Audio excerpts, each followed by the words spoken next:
Miranda, what is he? I mean, you've been so great at covering this. Your Hunter Biden laptop coverage has been frigging fantastic. That laptop from Hell book is awesome. But what is Joe Biden? This is what I mean by this. The Democratic Party's clearly gone far left, but they run the gamut, right? Some are just stupid, some are corrupt, some are committed communists, some are. I mean, it runs the gamut. Who is this guy? He's just a politician, a career politician who has been a grifter and a liar all his life. I mean, I hate to say that about the president, but I think it's clear to everybody that he's a pathological, compulsive liar. It went back to his early days when he tried to run for president and failed, when he was caught out plagiarizing, lying about his academic record. The lies are always about big noting himself. There's a deep insecurity there. He comes from not a hard Scrabble family at all, like he makes out, but he certainly there was problems at home. His father may have been an alcoholic, and he was put up on a pedestal as the oldest of 4 children by his mother, and the entire family just served Joe Biden and everything he wanted. They revolved around him. And so, of course, when he went into politics, his family was there.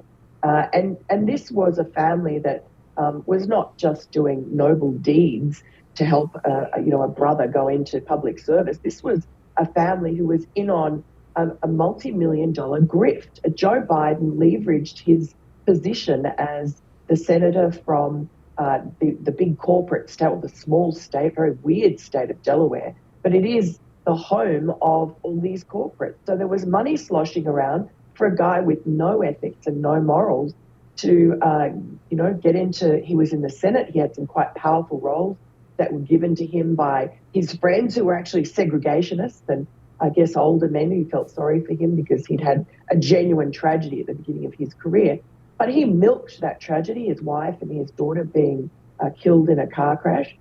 He used that photograph where, I'm sorry, but I have to say now, 40-some years later, that he was exploiting his 2 injured sons in the hospital bed, Hunter and Beau, when he got a photo taken of himself, invited the cameraman into their hospital room to get sworn in. Now, he could have done it in the corridor, but he decided he wanted those children, those injured, bandaged little boys, to be in the foreground of this photograph and tug the heartstrings of America. And it worked. He got sympathy and empathy, and he used that photograph in every campaign since.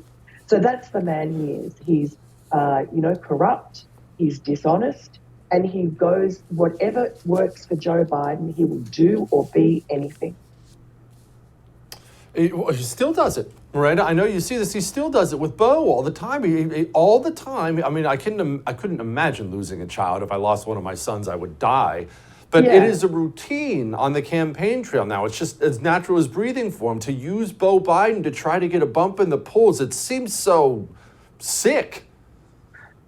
Well, yeah, and look, it's incredibly sad what happened to his family, the car crash, and then later on, Beau, who was the golden child. I mean, Joe Biden had put all his stock in this son that was going to take on the Biden dynasty and be president, and was going to be squeaky clean, while Hunter, the wayward child, was deputized to be the bad man. And then Beau died. And that was a devastating blow to Joe Biden in a sort of a narcissistic sense, as well as, I guess, a paternal sense. And Beau's death and his wife and his daughter's death much earlier, they had been used very usefully to him, very successfully by him, to boost his popularity, to draw the prayers of compassionate strangers. And so you can see him now that he's cognitively not all there. He's not as good at Blarney as he used to be.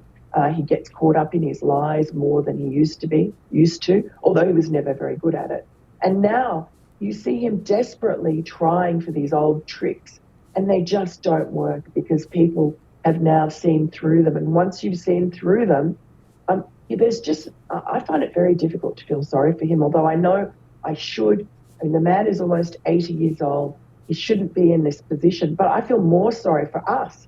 I feel more sorry for America that has a president that is putting us all at risk, the world at risk of a nuclear catastrophe, because he has no ability to act diplomatically or sensibly. And if anyone thinks that people behind the scenes who are more competent are running this administration, they just had to listen to that speech last night.